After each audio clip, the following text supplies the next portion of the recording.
Hi, Tebang. I'm sorry I wasn't able to attend your wedding today because of, alam mo na. But even though I'm here, you know that my heart is there. Well, first and foremost, congratulations sa inyo ni Nick. Hi, Nick. We haven't met, but hopefully we'll be able to very soon. Sinurbol mo na agad ang kapatid ko ha. Di mo na talaga pinakawalan. Well, you know, Ruth, it was a long time when you were my only sister. I did remember when tinanong ako nila mama and papa kung ready na daw ba ako for kapatid. But I guess I don't really have a say for that, right? Well, no, kahit baby ka pa, iyakan ka na talaga. I think hanggang ngayon, especially kapag nanonood ka ng maalaala mo kaya. Pero naalala ko nung, I think when I was around 3 to 4 years old, nung ipinagduduyan kita habang umiiyak ka, tapos pinaghihele kita ng, sa aking kubo, sa tabing dagat, dingding ay pawid, bubong ay nipa, sa paligid may mga halaman, at bakod na gawang kawayan. Kanya ng kubo, kanya ng buhay. Minsa'y tatawa ka, minsa'y malulumbay. May pagdiriwang, may kalungkutan. Laging nanunukso ang kapalaran. May mga sandaling mistulang langit. Ngunit pagkising pala'y panaginip. Kaya't kailangan sa gabit araw didilighin ang kubo ng pag-ibig.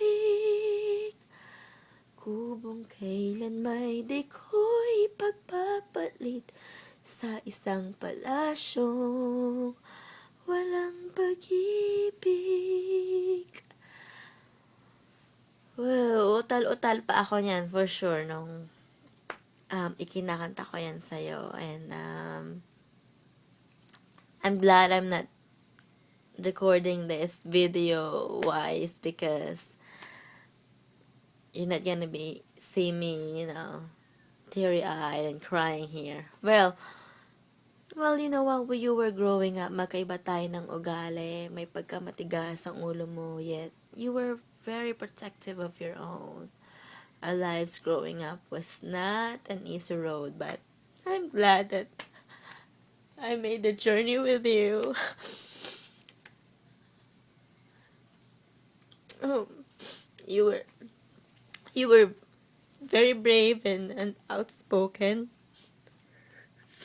I haven't told you this, but thank you very much for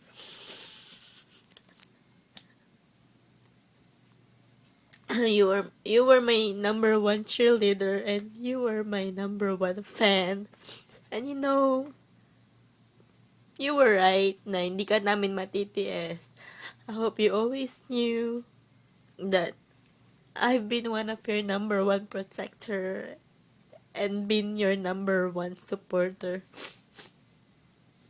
Well, from this day onwards, you're gonna have your own team.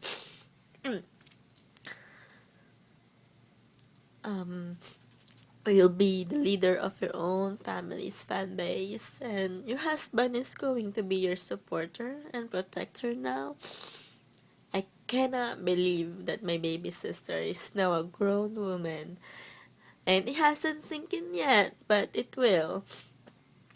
Continue to be brave and strong for your team, and you may raise your kids like how we raised. Like, let God be the center of your relationship with your now husband, Nick, and your family. Para naman sa aking now brother-in-law, Nick, thank you sa'yo at thank you din sa family mo for taking care of my sister. I trust that you guys will be strong and faithful to each other. I'm looking forward for our meeting soon. Pinagmamalaki ka sa akin ni Tebang, and I'm thankful to God that she's in good hands. Pag dumating ang pagsubok sa pamilya ninyo, like, lagi lang ninyong tatandaan ang araw na to at kung gaano nyo kamahal ang isa't isa to begin with, that anything doesn't really matter because you have each other. I love you both, and best hopes and prayers from me, from your Kuya Gian, and from Isabel. And happy wedding, and love you, and I miss you, and see you soon. Bye.